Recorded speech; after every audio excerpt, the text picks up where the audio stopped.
Hey, salut les amis, c'est Émile de la cuisine d'Émile, c'est facile.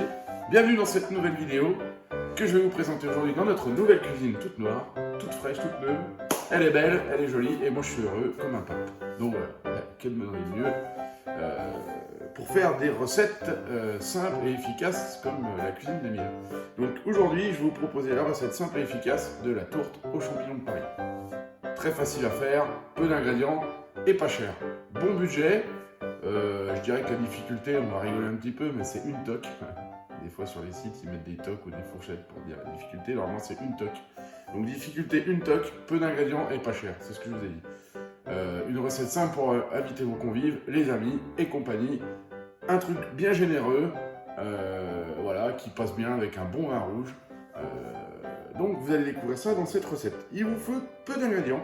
Il va vous falloir 2 pâtes feuilletées, un jaune d'œuf, un généreux comté râpé. Alors ça, je vous le conseille comté. Prenez du comté, c'est beaucoup plus généreux et ça donnera beaucoup plus de goût à votre tourte. Moi, je vous ai haché un petit peu au préalable de l'ail avec du persil du jardin, parce que maintenant, nous avons un jardin avec des aromates et des légumes. Donc ça, on vous fera découvrir tout ça dans une nouvelle vidéo. 6 cuillères à soupe d'huile, d'olive, je précise, 500 g de champignons de Paris, un peu de crème fraîche épaisse. Et puis voilà, en ustensile, il va vous falloir un pinceau pour venir mettre votre jaune d'œuf sur la pâte pour la colorer. Et ce sera à peu près tout. Et puis quelque chose pour faire revenir un wok ou une poêle à votre convenance. Voilà.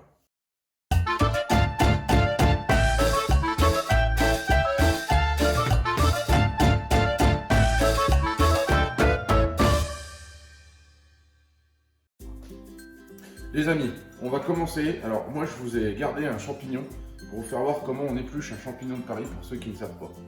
C'est très simple. Donc vous enlevez le pied, d'accord? Vous l'arrachez comme ça. Voilà.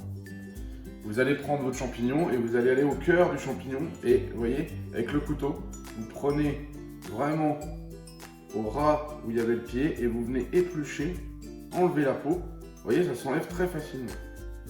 Alors, il y a même les filles, pour ceux qui ont des ongles, vous pouvez même le faire à la main. Il n'y a pas de souci, ça va très très bien. Alors, donc vous enlevez le surplus comme ça, sur votre champignon. Et une fois que c'est fait, vous allez pouvoir le découper en petites tranches. Voilà. Donc ça, hop, ça sera la poubelle. Et ensuite, vous découpez votre champignon en petites tranches. Si vous l'avez bien épluché, c'est pas la peine de le laver, je précise. Généralement, ils sont déjà lavés, donc vous vérifiez quand même sur la boîte. Moi, c'est des champignons qui sont déjà lavés. S'ils ne sont pas lavés, rincez-les un petit coup. Mais vous ne les détrempez pas, parce que le champignon, c'est déjà fait que pas mal d'eau, c'est que de l'eau quasiment. Donc quand vous allez le cuire, ça va réduire. Hein. Donc ne regorgez pas votre champignon d'eau, ça sert à rien. Donc vous les rincez à la main, vous ne les mettez pas dans un bac. Voilà, donc on coupe en tranches le champignon. Tac. Voilà, donc une fois que vous avez fait ça, vous avez vos 500 g de champignons. La suite, ce qu'on va faire, on va passer au fourneau, à la table de cuisson, pour faire revenir le champignon et toute la préparation dans le wok, afin d'étaler notre préparation ensuite dans la pâte. Donc voilà, cette recette, vous voyez, c'est très très simple. On se retrouve tout de suite au fourneau avec le wok, et je vous dis à tout de suite. Ok les copains, on va direct au fourneau pour la suite de la recette. La poêle. Nous voici donc à la table de cuisson. On va faire revenir les champignons. Donc moi j'ai une table à induction, donc une plaque à induction, donc je l'ai mis à 7. Il faut quand même un feu relativement vite. Vous mettez votre huile, voilà, d'accord. Donc les 6 cuillères à soupe que j'ai préparées au préalable dans mon petit bol, vous la laissez chauffer un petit peu, d'accord. Voilà, vous voyez, hein, quand elle devient un petit peu plus liquide comme ça, un petit peu plus fluide, je dirais. Là c'est bon. On met les champignons. Voilà, ça doit frémir un poil, d'accord.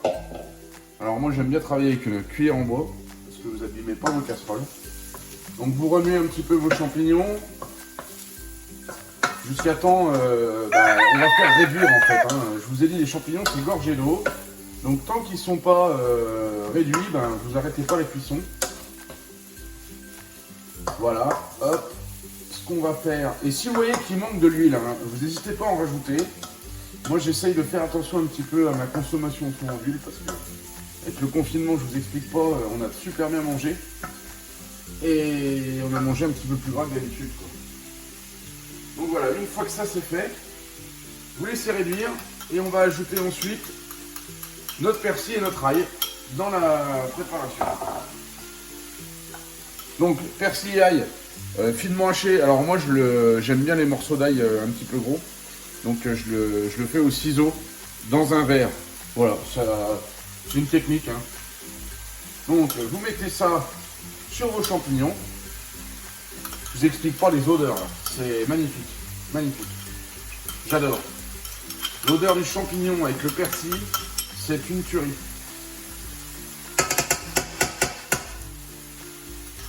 Voilà. Vous laissez bien revenir comme ça. Voilà. Là c'est parfait la cuisson. Là, vous voyez. Là c'est parfait. Voilà, ça c'est parfait. Et le champignon, il a une odeur, mais c'est excellent, hein, le champignon de Paris. Hein. Franchement. Donc vous laissez bien revenir. Tac, vous voyez, ça réduit déjà. Hein. Regardez le volume. Hein. Les 500 grammes. Hein. Donc la tourte, c'est pour 4 personnes, les 500 grammes. Donc si vous avez une table de 10 personnes, n'hésitez pas à mettre un peu plus d'un kilo. Hein. Vous faites 2 voire 3 tourtes. Hein. Parce que ça peut être pas mal un samedi soir. Hein. De toute façon, les samedis, moi j'adore. Parce qu'on mange bien, on boit bien avec les copains. Donc un samedi, vous faites ça aux copains.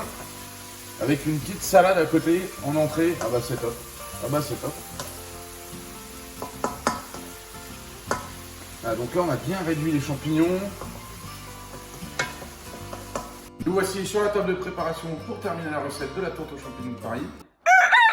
J'avais oublié un ustensile. Il faut un plat à tarte, forcément.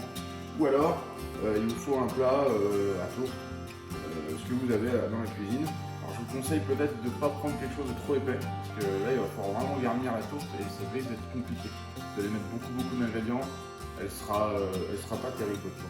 Moi, j'ai pris un plat à tarte. Je vais essayer comme ça, on verra ce que ça donne à la fin.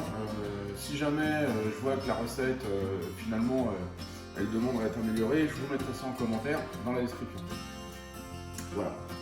Donc là, je vais finir ma préparation en salant et en poivrant. Mettez du sel, assez généreusement également. Du poivre, pareil, assaisonnez bien votre préparation, c'est ce qui va faire le goût de votre tourte. Hein. Voilà, donc on sale bien, on poivre bien. Voilà. On mélange. On mélange bien. Voilà.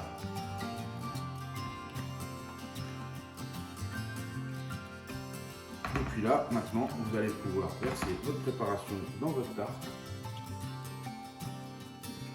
Voilà. Là, vous voyez, c'est parfait. C'est parfait en quantité.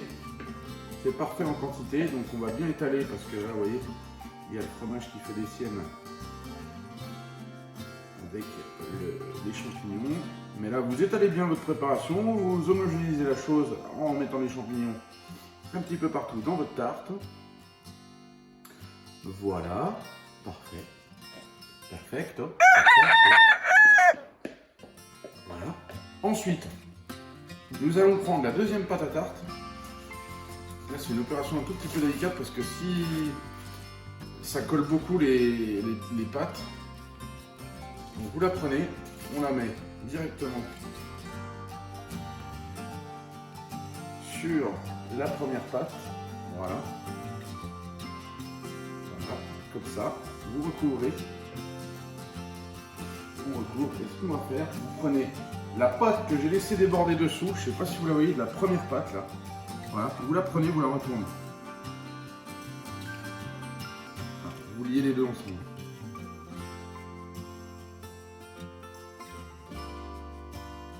Alors n'essayez pas de faire des dessins, des machins. On s'appelle pas Cyril Lignac, ok? C'est vraiment de la cuisine, je dirais, familiale, hein, moi ce que je vous propose. Hein. Voilà, c'est des recettes simples. On n'est pas là pour se prendre la tête. Tiens, regarde, hop, vous la tressez comme ça.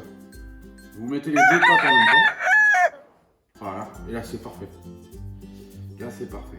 Et ensuite, l'opération un petit peu délicate, ça va être de faire un petit trou au milieu de votre pâte pour mettre la cheminée. Parce que en fait, quand votre tourte va cuire, elle va libérer de la chaleur et cette chaleur, il faut l'évacuer. Donc, ce qu'il faut faire,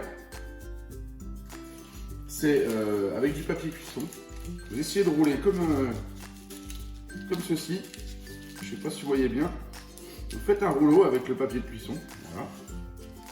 Vous voyez, un rouleau qui va vous servir de cheminée. Donc là, vous percez un trou au centre de votre tarte, de votre tourte. Voilà. Et vous mettez votre petite cheminée comme ceci. Voilà. Donc une fois que ça c'est fait, voilà, je ne sais pas si vous voyez bien sur la vidéo, une fois que ça c'est fait, il ne nous reste plus qu'à badigeonner avec votre jaune d'œuf. Vous voyez. Voilà. On va badigeonner toute la pâte au-dessus. Voilà. En fait, ça c'est pour colorer, hein, tout simplement. C'est pour colorer votre tourte pour que ça soit beaucoup plus joli à la sortie. À la sortie de la cuisson. Voilà. Donc, en attendant, vous allez, si vous pouvez, préchauffer votre four à 180 degrés pendant 10 minutes. Voilà, avant d'enfourner la tourte. Et puis moi, je vous dis à tout de suite pour enfourner la tourte, les copains, dans le four. Je vous retrouve tout de suite. Les copains, on y est. C'est la fin de la recette. Donc la tourte, la préparation est prête, ma cheminée est en place. Je vais l'enfourner. Je vous rappelle, 10 minutes à 180 degrés de préchauffage. Et ensuite, vous laissez 35 à 40 minutes sur 180 degrés. Thermostat 7 ou 6, ça dépend de votre four. Voilà, et puis moi je vous retrouve après. Je vous prends une photo de la tourte une fois qu'elle est finie, je la pose sur Instagram. N'hésitez pas à commenter, à liker, à vous abonner en activant la cloche. Ça me ferait tellement plaisir de retrouver mes abonnés et de faire évoluer cette chaîne de cuisine parce que ça c'est une passion et je veux vraiment la développer. Donc on va vous faire des recettes de toute façon. Maintenant c'est parti, on a la nouvelle cuisine. On va enchaîner et je vous dis à très très bientôt. Je vous embrasse très fort, prenez soin de vous les copains et à vos fourneaux. Ciao ciao ciao.